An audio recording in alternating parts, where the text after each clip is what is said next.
Ordering fractions. Now, ordering fractions can vary quite a lot in the difficulty. Now, this first one is very simple. They're all out of 7, so we can easily see which is the smallest. So if we're doing it from smallest to biggest, this is the smallest. We've then got this one here, then this one, and then this one. Nice and easy because they all have the same denominator.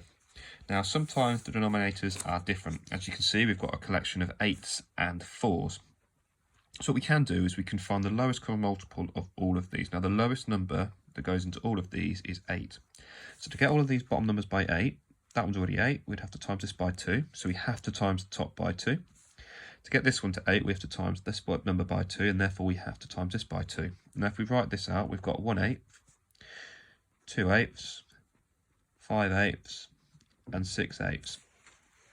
Now, if we're ordering these, they're actually already in order. We've got 1/8, 2/8, 5/8, and 6/8. Now, you have to write it as the question is written. So I've got 1/8, then I've got a quarter, then I've got 5/8, and then I've got 6/8.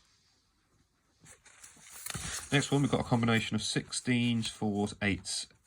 So we need to find the lowest common multiple. And the lowest number that they all go into is this 16 here. So we'd have to times this one by 4. So we'd have to times this by 4. We'd have to times this by 2. So we have to times that by 2. So we've got 13 over 16, 12 over 16, 10 over 16, and 11 over 16. So the order would be this one first, then this one, then this one, and then this one.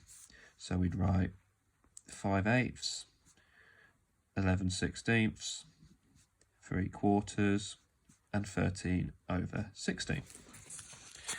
The next one is the trickier one. Now, the hardest part about this is trying to find the lowest number that goes into all of them. Now, one thing that you could do is you can write your times tables down for all of them until you get to a number which they all go into. Or what I would do is I'd do my 20 times table and then see when all of these go into them. And the number that they all go into is 120.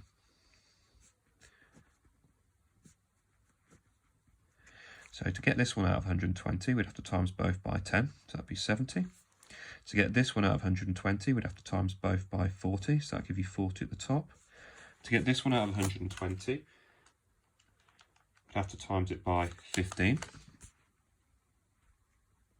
which gives 45. And to get this one out of 120, we'd have to times it by 24, which gives 48.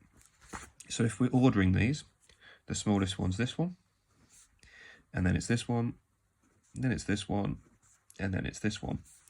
So we write them down as the fractions like they were written in the question: 1/3, 3/8, 2/5, and 7/20.